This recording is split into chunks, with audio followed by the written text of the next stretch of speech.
सभी विद्यार्थियों का कॉलेज एंड कंपटीशन एकेडमी में हार्दिक स्वागत, हार्दिक अभिनंदन।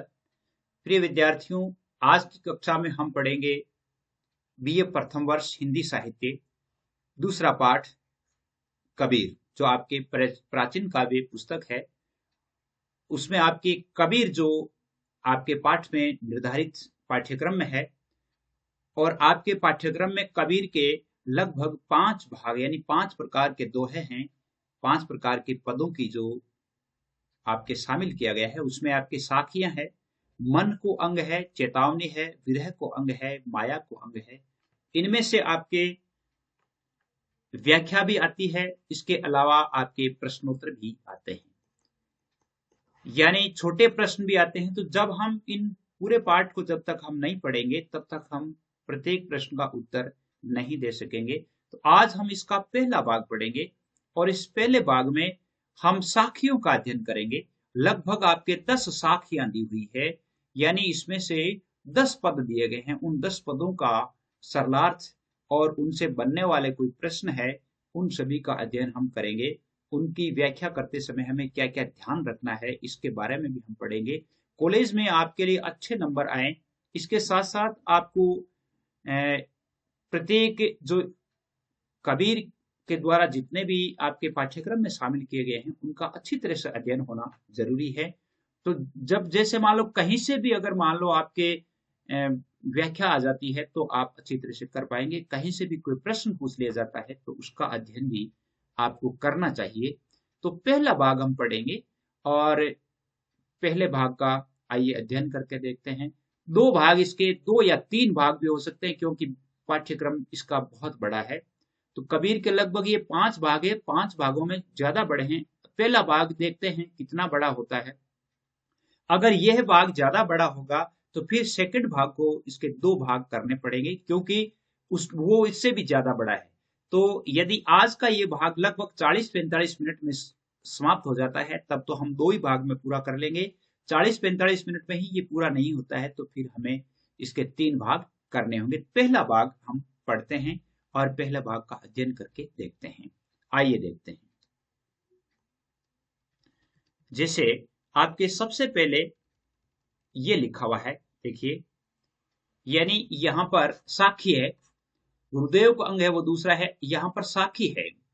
और इस साखी में कबीर क्या कहते हैं, इस साखी का सबसे पहले अपन पहले भी पढ़ चुके हैं। जैसे डोला मारूरा दूहा पढ़ा था, उसमें भी अपन ने देखा कि हमें किसी भी पद्य का सरलार्थ करने के लिए क्या क्या करना चाहिए। एक तो प्रसंग लिखना है, प्रसंग के बाद उसकी व्याख्या करनी है, व्याख्या के बाद उसमें से विशेष लिखना है। ये 3 प्रक्रियाएं हमें सदा अपनानी है। लगभग यानी व्याख्या भी आपके 30 अंकों की आती है, 3 व्याख्याएं यानी 10-10 अंकों की। तो व्याख्या भी बहुत बड़ा महत्व रखती है, व्याख्या शुरू में ही आती है, तो इसलिए हमें व्याख्या अच्छी तरह से हो जाती है तो आपके अंक भी अच्छे आते हैं। तो यहां पर देखिए, कबीरदास जी शुरू में लिखते हैं कि दुल्हनी गावहु मंगलाचार, हम घरी आए हो राजा राम भरता।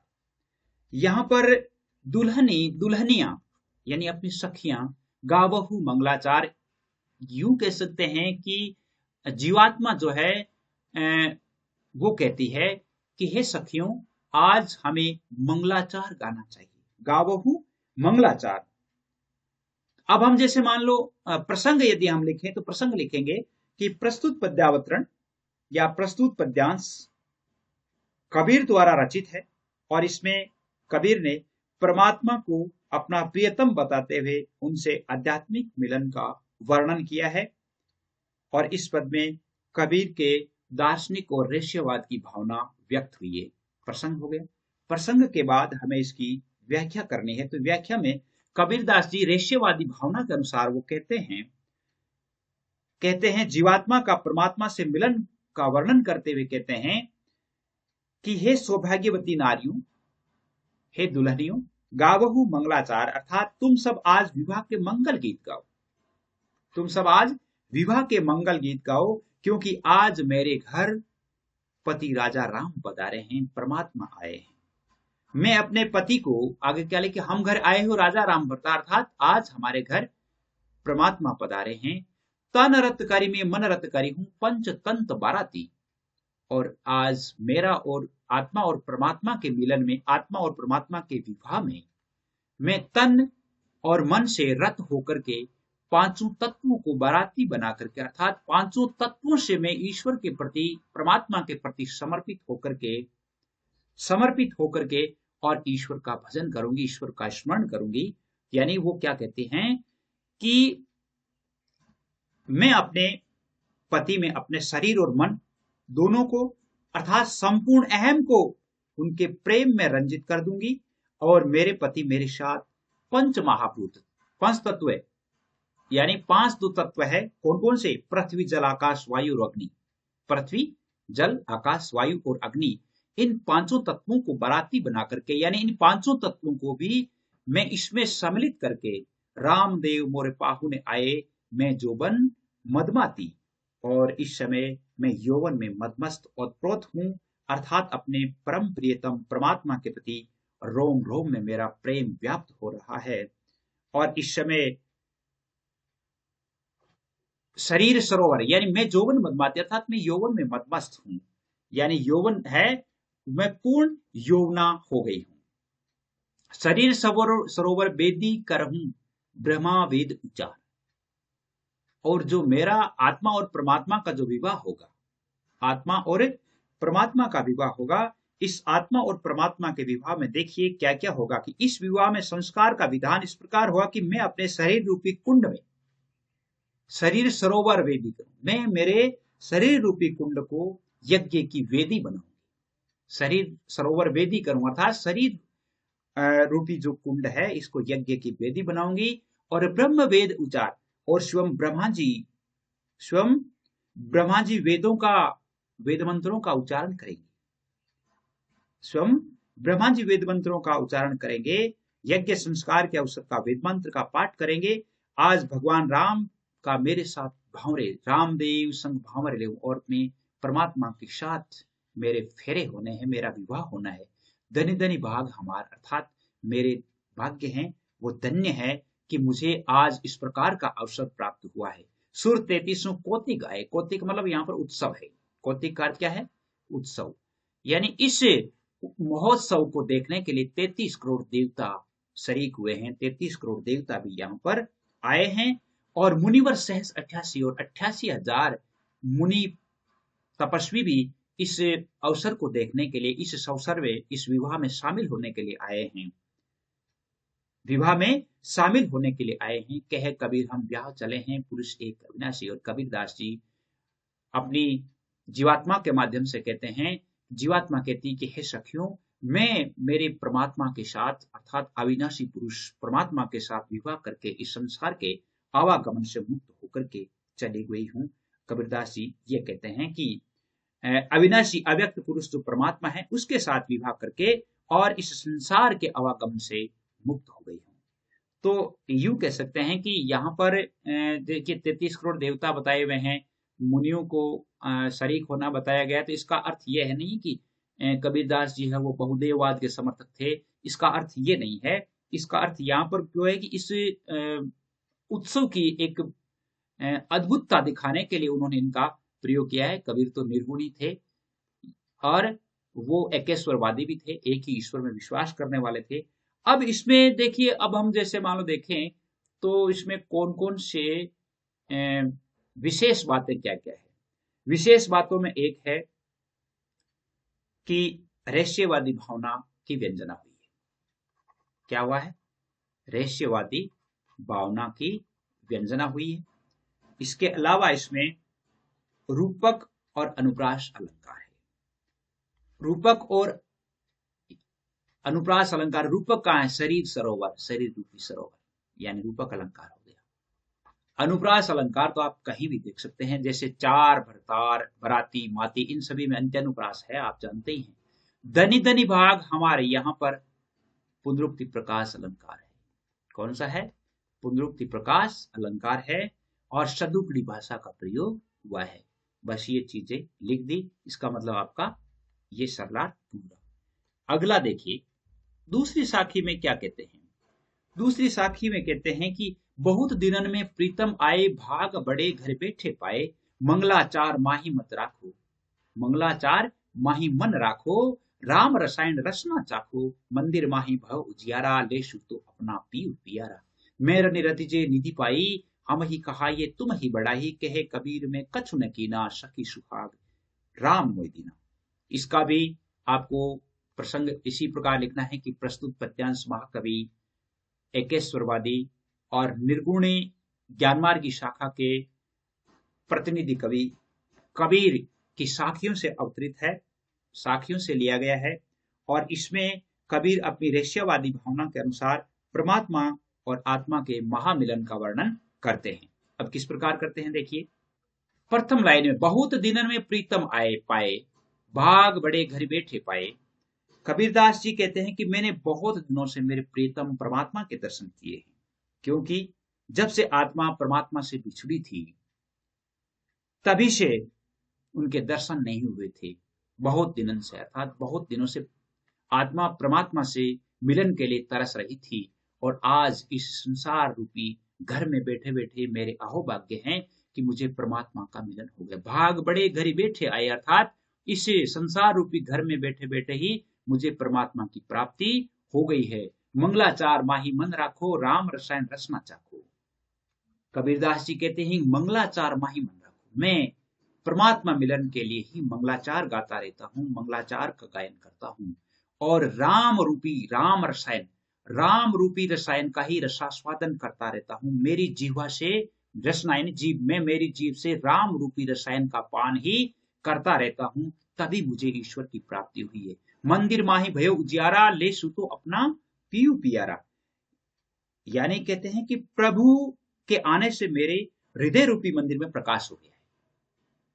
मंदिर माही भयो उजारा, अर्थात प्रभु के आने से मेरे हृदय रूपी मंदिर में प्रकाश हो गया है। ले सुतो अपना पीयू पियारा, और जीवात्मा जो है वो अपने परमात्मा से मिल गई है, अर्थात परमात्मा और जीवात्मा का महामिलन हो गया है। मैं रन रति जे निधि पाई, और मैंने इस परमात्मा रूपी निधि को, इस खजाने को प्राप्त किया है। हम ही कहा ये तुम ही बड़ाई, ये सब परमात्मा की ही अनुकृपा है, अर्थात हम ही कहा यानी हमें यह है इतना बड़ा, अब इतनी बड़ी निधि को अर्थात परमात्मा तत्व को प्राप्त करने का भाग्य, अर्थात इतना साहस मेरे में, इतनी बुद्धि कहाँ थी।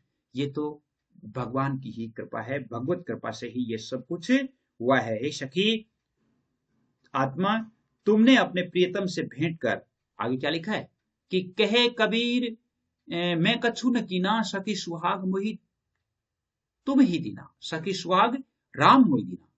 हे सखी, कहते हैं कि कबीर कहते हैं कि जीवात्मा ने प्रभु मिलन के लिए कोई प्रयास नहीं किया, किंतु ये प्रभु की कृपा है कि उन्होंने जीवात्मा को अपनाकर मुझे सौभाग्य प्रदान किया है। मैं रति जो निधि पाई, हमें ही कहा ये तुम ही बड़ाई, मतलब मैं ये क्या बड़ाई करूं, मैं इस परमात्मा तत्व को प्राप्त करने की बड़ाई नहीं कर सकती, क्योंकि मुझे ये जो निधि प्राप्त हुई है, ये जो खजाना प्राप्त हुआ है, यह खजाना ईश्वर की कृपा से ही प्राप्त हुआ है। और कबीरदास जी कहते हैं कि मैंने ये कुछ भी नहीं किया है, यानी आत्मा कहती है कि मैंने कुछ भी नहीं किया है। ए सखी, ये सौभाग्य जो है मुझे राम की कृपा से ही प्राप्त हुआ है। तो यानी यहां तक हम इसका सरलार्थ आ गए।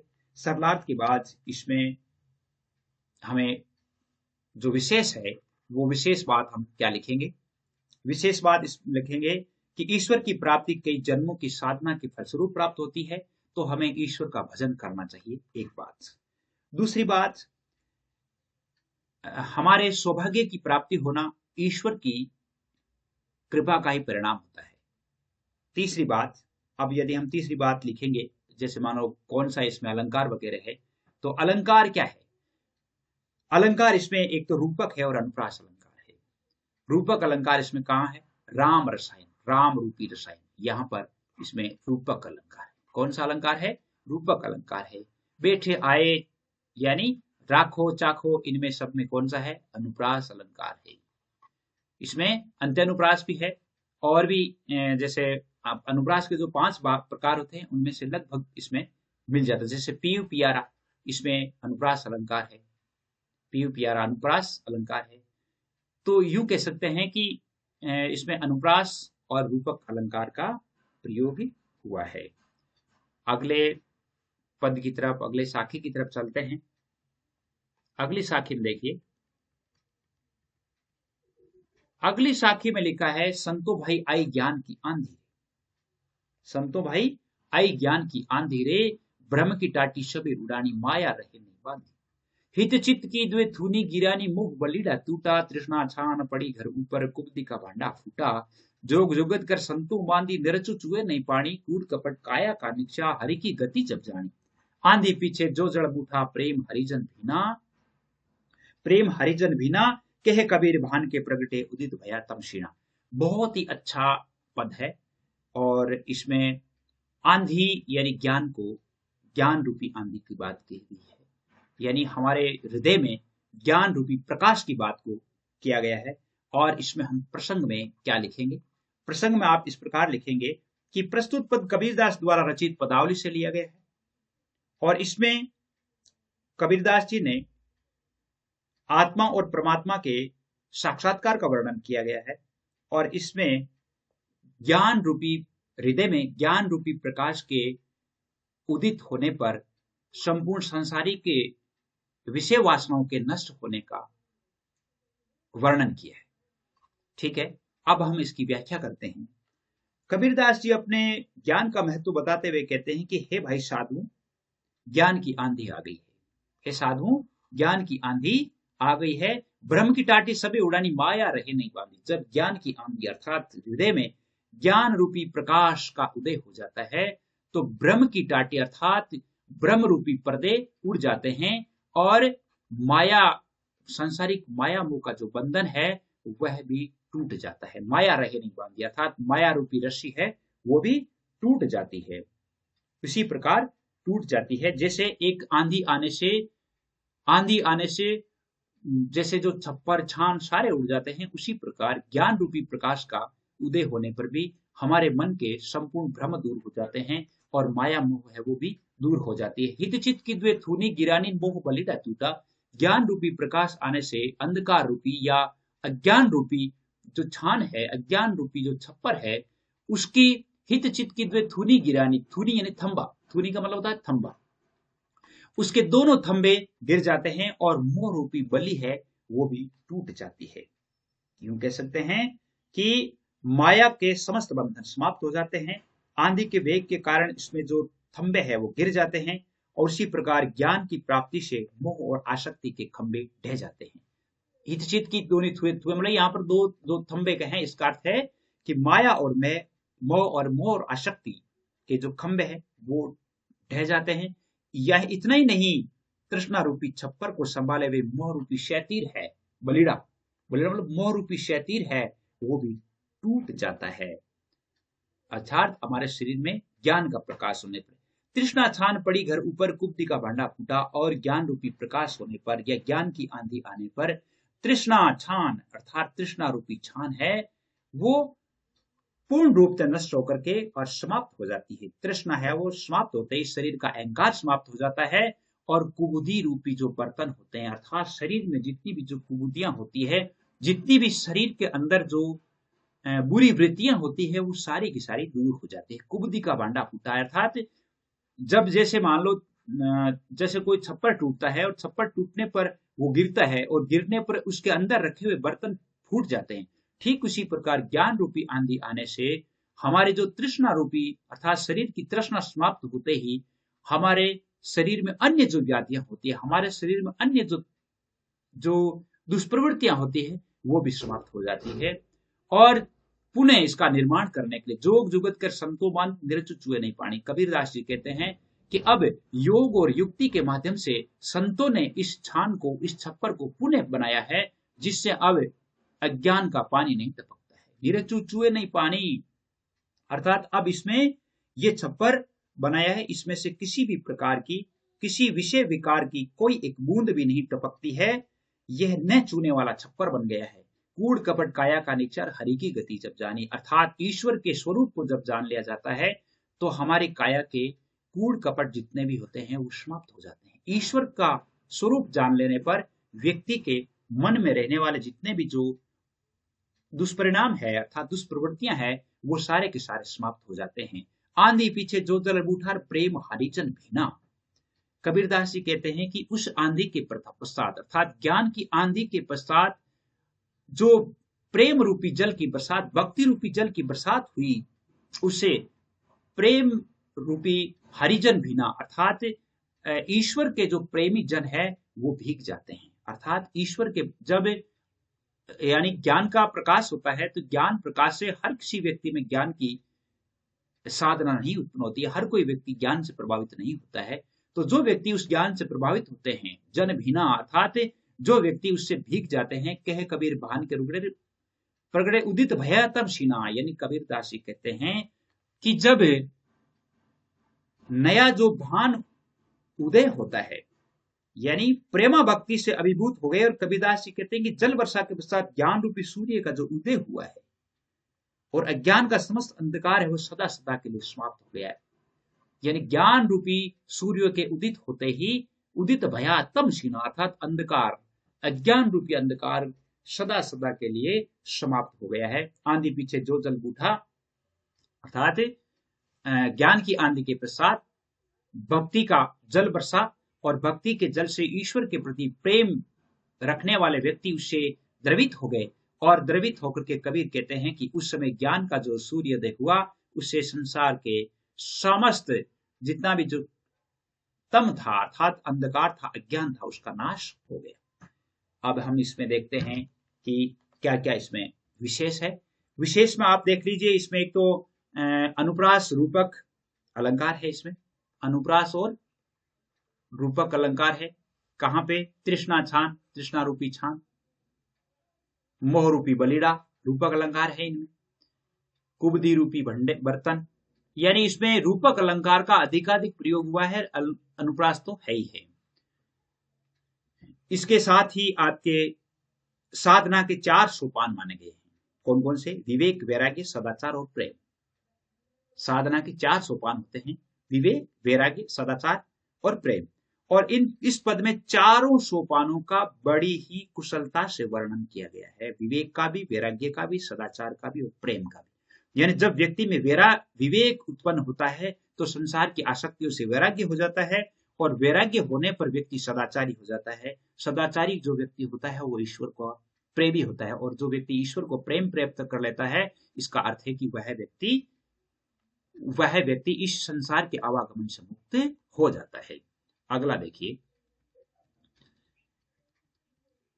अगला चौथी साखी में है, पांडे कौन कुमति तो लागी, तू राम न जपहि अभागी, वेद पुराण पढ़त अस्पांडे, खर चंदन जैसे भरा।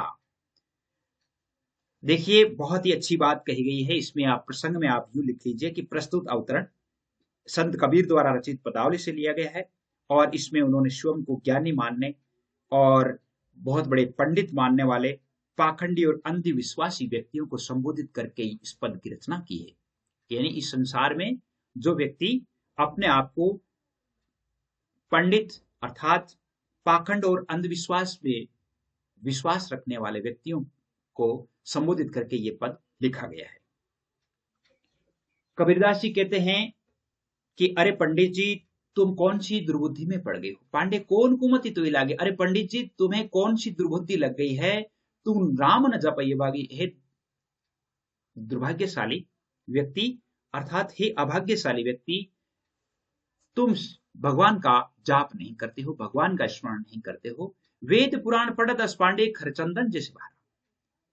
हे पंडित, आपने वेदों और पुराणों को पढ़ करके इसी प्रकार पढ़ा है जैसे एक गधा है, वो चंदन के भार से लदा हुआ होता है। यानी गधे पर चंदन का भार लग दिया जाता है, लेकिन वह उस चंदन का उपयोग नहीं कर पाता।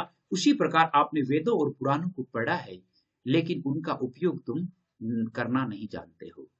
यानी इसमें यहाँ कहने का मतलब है कि कबीरदास जी कहते हैं कि जो व्यक्ति पढ़ने से कुछ नहीं होता, उसे गुणना जरूरी है, अर्थात उनका गुणाव जरूरी है। राम नाम समझत नहीं, अति पड़े मुख छारा।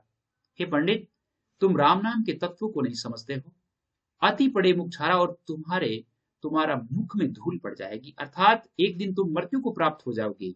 वेद पढ़ो का ये फल पंडित, सब घट देखी ना मां। हे पंडित, वेद पढ़ने का परिणाम ये होता है कि हमें प्रत्येक हृदय में, हर व्यक्ति के हृदय में राम के दर्शन होते हैं, हर व्यक्ति के हृदय में परमात्मा के दर्शन होते हैं, तभी फिर वेदों को पढ़ने का फल प्राप्त होता है। वेदों को पढ़ करके भी यदि हम अपने मन में द्वेष भावना रखते हैं तो वो वेदों का पढ़ना नहीं है। जन्म मरण ते तेरे छूटा सुफल हुई सब कामा। और वेद पढ़ने का अर्थ ये भी है कि जन्म और मरण से, जन्म और मृत्यु से उनका छुटकारा मिल जाता है, अर्थात उसकी मोक्ष हो जाती है, उसके सारे काम सफल हो जाते हैं। जीव बदत और धर्म के है तो अधर्म कहाँ है भाई। और वो पंडित जी से पूछते हैं कि जीवों की हत्या करना और इसे आप अपना धर्म मानते हो तो फिर आप अधर्म किसको कहोगे। जीवों की हत्या करना ही आप धर्म कहलाता है तो फिर अधर्म किसको कहोगे। अपन तो मुनिजन वे बैठे कासनी कहूं कसाई। जीवों की हत्या करने वाले और अपने आप को मुनिजन कहते हैं तो फिर आप कसाई किसे कहेंगे। अर्थात पशु बलि करने वाले व्यक्ति मुनि कहलाते हैं तो भला आप कसाई किसे कहेंगे। यानी जीव का वध करने वाला व्यक्ति कसाई जैसा ही होता है क्योंकि वह क्रूर कर्म करता है। और पंडितों को और भी वो अहंकारी पंडितों को और भी कहते हैं कि नारद कहे व्यास यूं भाकिर सुखदेव पूछो जाए। यानी बहुत सारे जो पंडित होते हैं वो नारद, व्यास और सुखदेव मुनि का सहारा लेकर के, उनका उदाहरण दे करके और इस प्रकार के गलत कार्य करते रहते हैं कि कबीर कुमति तब छूटे जब राम भाई। यानी कबीरदास जी कहते हैं कि कुमति अर्थात व्यक्ति की कुबुद्धि का नाश तभी होता है जब हम ईश्वर की शरण में जाते हैं, जब हम ईश्वर में विश्वास करते हैं। जब तक कबीरदास जी कहते हैं कि ये कुबुद्धि तुम्हें पाखंड युक्त क्रूर कर्म करने के लिए प्रेरित करती है, ऐसी दुर्बुद्धि से तभी छुटकारा मिल सकता है जब मन की समस्त वृत्तियों को नियंत्रित करके और परमात्मा में जब तुम तन्मय हो जाओगे तभी तुम्हारी ये सारी कुमति नष्ट हो सकती है, कुबुद्धियां नष्ट हो सकती है। इसमें भी आपके कबीरदास जी ने विशेष में आप लिखेंगे, विशेष में आपको लिखना है कि ईश्वर की भक्ति के लिए पवित्र मन पर बल दिया है। इसमें क्या लिखोगे, ईश्वर की भक्ति के लिए पवित्र मन पर बल दिया है। दूसरी बात, इसमें अंधविश्वास, पाखंड और क्रूर कर्म की निंदा की गई है। अंधविश्वास, पाखंड और क्रूर कर्म की निंदा की गई है। अनुप्रास अलंकार का प्रयोग हुआ है। अनुप्रास अलंकार का प्रयोग हुआ है। ये बहुत ही अच्छा था। अगला देखिए, अगला है साखी पांचवी साखी है। और पांचवी साखी में कबीरदास जी क्या कहते हैं, देखिए कबीरदास जी कहते हैं कि हम न मरे मरिए संसारा, हमको मिला जियावन हारा। अब न मरो मरने मत माना, ते मुए जिनी राम न जाना। साकत मरे संत जन जीवे, भर भर राम रसायन पीवे। हरि मरिए तो हम हूँ मरिए, हरि न मरे हम काहे को मरिए। कहे कबीर मन माहने मन ही मिलावा, असर भय सुख सागर पावा। इसमें प्रसंग में तो आप उसी प्रकार लिखेंगे। किस प्रकार लिखेंगे कि प्रस्तुत पद कबीरदास यानी निर्गुणी ज्ञान मार्गी शाखा के महाकवि कबीर द्वारा विरचित है। और कबीर ने परमात्मा से मन लगाने पर जीव के अमर तत्व की प्राप्ति होने का वर्णन इस पद में किया है। कबीरदास जी क्या कहते हैं कि हम न मरे मरिए संसारा। कबीरदास जी कहते हैं कि ये माया रूपी संसार भले ही समाप्त हो जाए लेकिन मैं नहीं मरूंगा। हमको मिला जियावन हारा, अर्थात हमें इस संसार से उबारने वाले परमात्मा प्राप्त हो गए हैं। क्योंकि जीवनदाता परमात्मा की कृपा हो गई है, इसलिए मैं इस संसार से नहीं मरूंगा। अब न मरू मरने मत माना।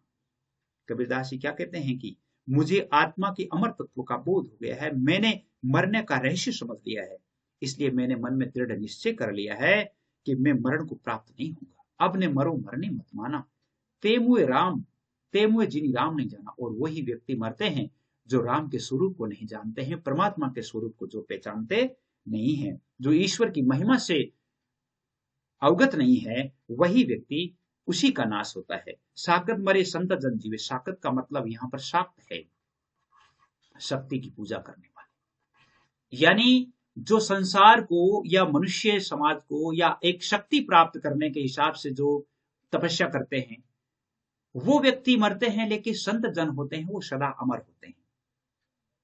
कबीरदास जी क्या कहते हैं कि मैं नहीं मरूंगा, क्योंकि भर भरी राम रसायन पीवे संत जन कभी नहीं मरते हैं, क्योंकि वे राम रसायन का हमेशा पान करते रहते हैं, अर्थात जी भर करके राम रसायन का पान करते हैं, राम नाम का स्मरण करते हैं, तो संत जन कभी भी नहीं मरते हैं। शक्ति के उपासक मर जाते हैं, किंतु परम तत्व को जानने वाले संत जन कभी भी नहीं मरते हैं।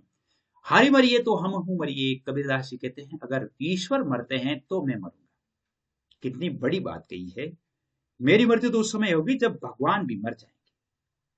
और हरिन मरे हम काहू को मरिए, हम जानते हैं कि ईश्वर मरने वाला नहीं, ईश्वर अमर होते हैं।